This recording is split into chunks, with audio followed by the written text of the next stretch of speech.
ప్రభునందు ప్రియమైన దేవుని పరిశుద్ధమైన జనాంగానికి ప్రత్యేకమైన వందనాలు. ఈరోజు 12వ తారీఖు 8వ నెల 2024 సంవత్సరంలో మనం మరోసారి యూట్యూబ్ ద్వారా మళ్ళా ఫేస్బుక్ ద్వారా మిమ్మల్ని అందరినీ కలుసుకునే అవకాశం దేవుడు నాకు అనుగ్రహించినందుకు దేవునికి ఎంతగానో స్తుతులు చెల్లిస్తూ ఉన్నాను. అలాగే ఈ సమయంలో 2వ కీర్తన మనం ధ్యానించబోతున్నాం. పరిశుద్ధ గ్రంథం నుండి 2వ కీర్తన 2వ వచనాన్ని మనం చదువుకుందాం. ఇలా దావీదు భక్తులు తెలియజేస్తూ ఉన్నాడు, మనము వారి కట్లు తెంపుదము రండి, మనము వారి కట్లు తెంపుదము రండి అని వాక్యం చెప్తూ ఉంది. కాబట్టి ప్రియమైన వాళ్ళరా, దేవుని బిడ్డలైన మన జీవితంలో మనం ఆలోచన చేస్తే చిన్న ప్రార్థన చేసుకుని దేవుని వాక్యాన్ని కొన్ని నిమిషాలు ధ్యానం చేసుకుందాం. పరిశుద్ధ గ్రంథం నుంచి దేవుని వాక్యాలు ధ్యానం చేద్దాం. చిన్న ప్రార్థన. పరిశుద్ధుడు ఎంతటి స్తోత్రాలు, మీరు ఇచ్చిన ఈ లేఖనాలు కొన్ని నిమిషాలు మేము ధ్యానించుండగా మీ సన్నిధి ఉంచండి. బిడ్డలకు కావాల్సిన మాటలు మీరు అనుగురించి స్నానం చేసి మీ సన్నిధి ఉంచమని యేసుక్రీస్తు వారి నామములో అడుగుతున్నాను తండ్రి, ఆమేన్. పిల్లరా, దేవుని సన్నిధానంలో దేవుని వాక్యాన్ని మనం ధ్యానిస్తూ ఉన్నప్పుడు మనము వారి కట్లు తెంపుదాము, వారి కట్లు తెంపుదాము. ఈనాడు చాలామంది కట్లతో బంధింపబడుతూ ఉన్నారు.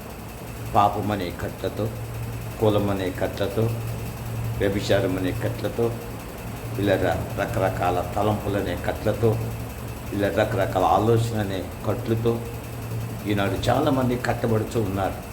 రక్షించబడిన మనం అందరము కూడా, దేవుని బిడ్డలుగా ఉన్న మనం అందరము కూడా ఎవరైతే కట్టబడుతున్నారో, ఎవరైతే కట్టబడి జీవిస్తూ ఉన్నారో, శాపం చేత, పాపం చేత, కష్టాల చేత, నష్టాల చేత, బాధల చేత, ఇబ్బందుల చేత, సమస్యల చేత, శోధనల చేత, ఇరుకుల చేత, రోగాల చేత, వ్యాధుల చేత, ఇబ్బందుల చేత, అనేక సమస్యలతో, కట్లు చేత కట్టబడుతూ ఉన్నారు. వారందరినీ కూడా మనం ఏం చేయాలంటే వారి కట్టుని ఇప్పడానికి ప్రయత్నం చేయాలి.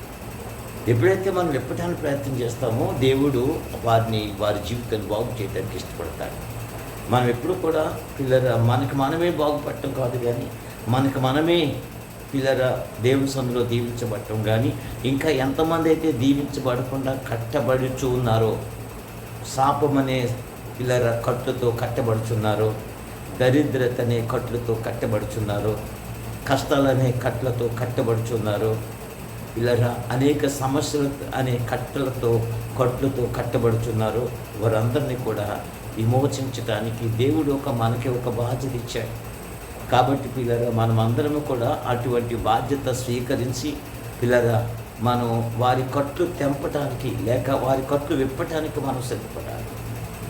అందుచేతన దేవుని వాక్యం ఏం చెప్తుందంటే, ప్రియమైన వాళ్ళరా, మత్తయి సువార్త 21వ అధ్యాయంలో మనం చదివితే యేసు ప్రభు వారు తన శిష్యులిద్దరిని పిలిచి ఎదురుగా ఉన్న గ్రామానికి వెళ్ళండి, అక్కడ కట్టబడి ఉన్న గాడిదను ఉంటుంది, ఆ గాడిదను విప్పుకుని రండి అని చెప్పాడు.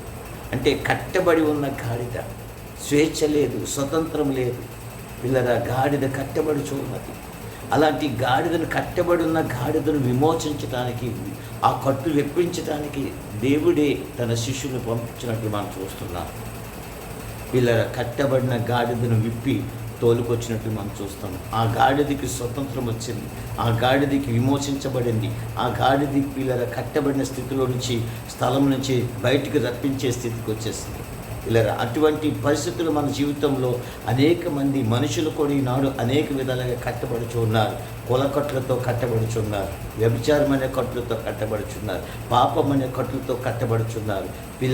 అనేక సమస్యలనే కట్లతో కట్టబడుతున్నారు, రోగాలనే కట్లతో కట్టబడుతున్నారు, వ్యాధులనే కట్లతో కట్టబడుచున్నారు. అనేక సమస్యలనే కట్లతో కట్టబడుచు ఉన్నారు.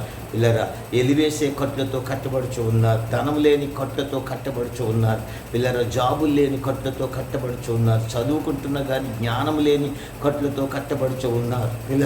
అనేక సమస్యలతో కట్టబడుచు ఉన్నారు. ప్రతి సమస్యను పరిష్కరించేది దేవుని గ్రంథం, ప్రతి సమస్యను పరిష్కరించేది దేవుని వాక్యము, ప్రతి గ్రంథము, ప్రతి వ్యక్తిని కూడా, ప్రతి కట్లను విమోచించేది దేవుని సన్నిధి. పిల్లరా దేవునికి మహిమ కలుగును గాక. పిల్లరా దేవుడు ఎక్కడైతే ఉన్నాడు, ప్రభు యేసుక్రీస్తు వారు ఎక్కడైతే ఉన్నారో వారి శాపాన్ని, వారి పాపాన్ని, వారి కష్టాన్ని, వారి నష్టాన్ని, వారి ఇబ్బందుల్ని, వారి సమస్యలని తొలగించడానికి ఆయన ఇష్టపడుతూ ఉన్నాడు. అంతేకాదు పిల్లరా, దేవుని వాక్యాన్ని మనం చదువుతూ ఉంటే ప్రియమైన వాళ్ళరా, మన దేవుని గ్రంథాన్ని మనం చూపుతుంటే పిల్లరా, యోహాను సువార్త పిల్లరా 11:44 మనం చదువుతూ ఉంటే పిల్లరా, లాజరు కట్లతో కట్టబడి సమాధిలో పెట్టబడి ఉన్నాడు. పిల్లరా, లాజరు పిల్లరా కట్టుతో కట్టబడి ఉన్నాడు. పిల్లరా, ప్రభువారు ఆ స్థలానికి వచ్చారు. సమాధి దగ్గరికి వచ్చి అక్కడ ఉన్న ప్రజలతో చెప్తున్నాడు, మీరందరూ వెళ్ళి ఆ రాయిని పక్కకు తొలగించండి అని చెప్పినప్పుడు వారందరూ కూడా వారు రాయిని పక్కకు తొలగించినట్లు మనం చూస్తాం. పిల్లరా, ఆ తరువాత ప్రియమైన వాళ్ళరా, దేవుని సన్నిధానములో దేవుని వాక్యాన్ని మనం చదువుతూ ఉంటే పిల్లరా, ప్రభువారు లాజరు బయటికి రామని చెప్పిన వెంటనే పిల్లరా, ఆయన ప్రేత వస్త్రాలతో కట్టబడిన ఆయన, చుట్టబడిన ఆయన పిల్లల సమాధి బయటకు వచ్చి నిల్చున్నప్పుడు ప్రభువారు అంటున్నారు, ఆ కట్లను విప్పి సాగిపోనివ్వండి. పిల్లల సంఘముతో సాగిపోవాలి, విశ్వాసులతో సాగిపోవాలి, పిల్లల దైవ జనాంగముతో సాగిపోవాలి. ఇంతవరకు ఏ కట్లతో అతడు కట్టబడి ఉన్నాడో, ఏ కట్లతో అతడు బంధింపబడి ఉన్నాడు, ఏ కట్లతో అతడు దేవుని దగ్గర రాకుండా ఆపు చేసుకున్నాయో కట్లు, ఏ కట్లతో పిల్లరా దేవుని స్థలంలో కూర్చొనివ్వకుండా ఆప్టింగ్ అయి ఉన్నాయో, ఏ కట్లతో లాజరు దేవుని సందులో పిల్లర స్థిరపడకుండా ఏ కట్లయితే బంధించాయో పిల్లర, ఆ కట్లన్నీ కూడా ఈరోజు పిల్లర విమోచించబడ్డాయి, విడుదల కలుగజేసాయి. విప్పండి కట్లని. బ్రతుకున్న రోజుల్లో లాజరు ఎప్పుడు కూడా పిల్లర ప్రభు దగ్గర కూర్చున్నట్లు మనం చూడలేదు. లాజరు ఎప్పుడు కూడా ప్రభుతో సహవాసం చేస్తున్నట్లు కనపడలేదు. పిల్లరా, లాజరు చనిపోయి 3-4 దినాలు సమాధులు పెట్టిన తర్వాత ప్రభువారు వచ్చి పిల్లరా అతని కట్లు విప్పించడానికి ఆయన ఇష్టపడ్డాడు. పిల్లరా, కారణం ఏమిటి అని చూస్తే దేవుని వాక్యం చెప్తుంది. పిల్లరా, లాజరు పిల్లరా దేవుడు లేక చనిపోయాడు, దేవుని గమనించక చనిపోయాడు, దేవుని ఎరగక చనిపోయాడు, దేవుని గుర్తించక చనిపోయాడు. తన ఇంటికి వస్తున్నా కానీ ప్రభువారిని అతడు గుర్తించలేదు, ప్రభువారితో సహవాసం చేయలేకపోయాడు. చనిపోయాడంటే పిల్లరా, ఆయనతో సహవాసం చేసిన వాడు ఎన్నడూ చనిపోడని దేవుని వాక్యం చెప్తుంది. పిల్లరా, దేవుని సంతానములు ఆయన అంటాడు, పిల్లరా మేము పాపముల చేత చచ్చిన వారమై ఉండగా క్రీస్తు యేసు తనతో కూడా బ్రతికించని చెప్తాడు. పిల్లరా, కాబట్టి క్రీస్తు యేసు లాజర్ని బ్రతికించడానికి అతని కట్లన్నీ కూడా విప్పి పిల్లర బయటికి రమ్మని సాగిపోనమని చెప్తున్నాడు.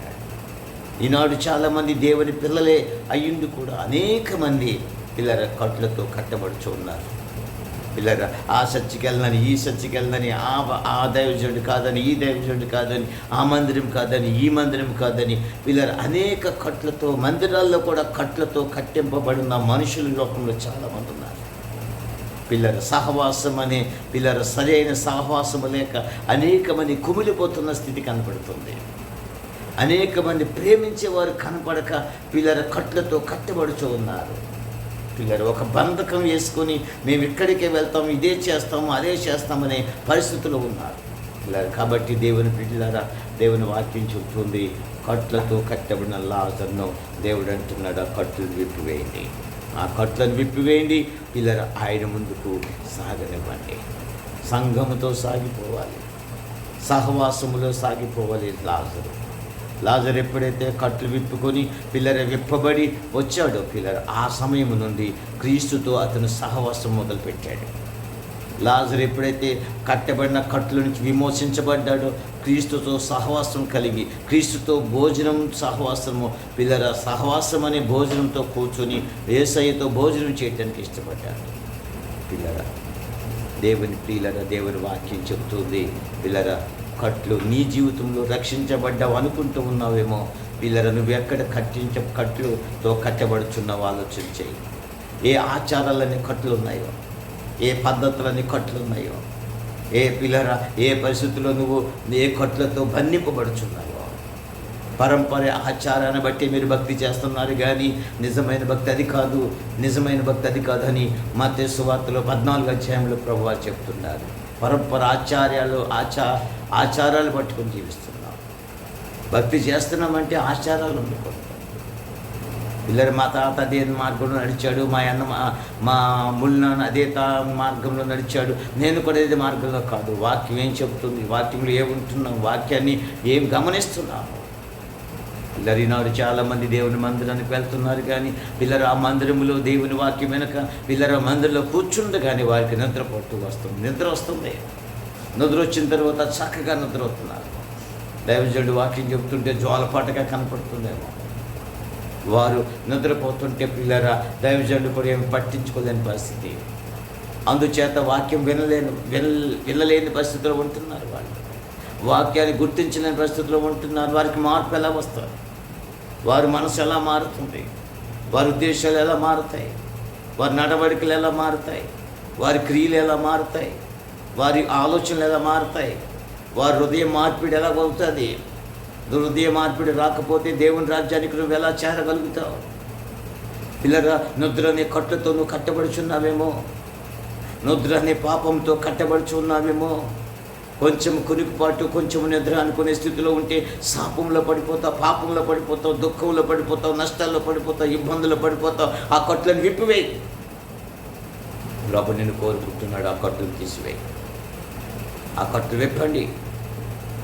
దేవుని మందిరానికి వస్తున్నప్పుడు స్వచ్ఛమైన మనసులో దేవుని సంధికి వచ్చి వాక్యమనే ఆ పిల్లల ఆహారమును భుజించి వాక్యానుసారంగా నువ్వు నడిచే స్థితిలో నేర్చుకున్నప్పుడే బంధింపబడిన కట్టబడిన కట్టు విప్పబడ్డాయనే సంగతి గమనించాలి. చాలామంది నాడు మందిరానికి వెళ్తున్నాం అనుకుంటున్నారు, కానీ ఏం నేర్చుకుని వస్తున్నారు మీరు? ఏం తెలుసుకుని వస్తున్నారు మీరు? ఏ విషయాలు తెలుసుకుని వస్తున్నారు? ఏం నేర్చుకున్నారు మీరు రోజు? ఇలా బంధింపబడిన నీవు దేని చేత నువ్వు బంధింపబడ్డావో, ఏ కట్లు అయితే నిన్ను కట్టాయో ఆ కట్లను విప్పేసుకోవాలి. ఆ కట్లను విప్పుకున్నప్పుడే నీకు స్వేచ్ఛ వస్తుంది, నీకు స్వతంత్రం వస్తుంది. దేవుని వాక్యము నిన్ను స్వతంత్రంగా చేయడానికి అని ఇష్టపడుతున్నాడు. స్వతంత్రాలుగా చేస్తాడు, స్వతంత్రునిగా దేవుడు చేస్తాడు. పిల్లరా, శాపం అనేది నీ జీవితంలో ఉన్నంత వరకు నీకు స్వతంత్రం రాదు, ఆశీర్వాదాలు రావు. ఇలా అందుకే ఇప్పుడు ఇలారా భక్తుడు దావీదు అంటున్నాడు. ఇలారా దావీదు రాసిన కీర్తనలో మనం చదువుతూ ఉన్నప్పుడు పిల్లరా ఆయన అంటాడు, 116వ కీర్తన 16వ వచనం అంటాడు, నీవు నా కట్లు విప్పి ఉన్నావు అంటాడు. నిజముగా నీ సేవకుడను నీ సేవకురాలి కుమారుడను ప్రభువా, నీవు నా కట్లు విప్పి ఉన్నావు. దావీదు కట్లు విప్పేశాడు కాబట్టి దావీదు తన ఇష్టమైన సేవకుడిగా మారిపోయాడు. దావీదు గురించి దేవుడు చెప్తున్నాడు, దావీదు నా ఇష్టానుసారమైన మనుషుడు. దావీదు కట్లు దేవుడు విప్పేశాడు. దావీదుకున్న శాపము, దావీదుకున్న కష్టము, దావీదుకున్న నష్టము, దావీదుకున్న దరిద్రత, దావీదుకున్న బాధలు, దావీదుకున్న ఇబ్బందులు, దావీదుకున్న సమస్యలన్నీ కూడా దేవుడు తొలగించేశాడు, కట్లు విప్పేశాడు. నిజముగా నీ సేవకుడు నీ సేవకురాలి కుమారుడు నా కట్లు నీవు విప్పి ఉన్నావని చెప్తున్నాడు. పిల్లగా, దేవుని బిడ్డలైన మన జీవితంలో మనం ఆలోచన చేస్తే మన కట్లు విప్పబడాలి. అప్పుడు ఎదుటివాడి కట్లను విప్పటానికి సిద్ధపడు. నీ కట్లు విప్పుకోవటానికి సిద్ధపడలేదు. నీ తాగుడు మానలేదు. పిల్లరా, పనికిరాని అలవాట్లు మానుకోలేదు.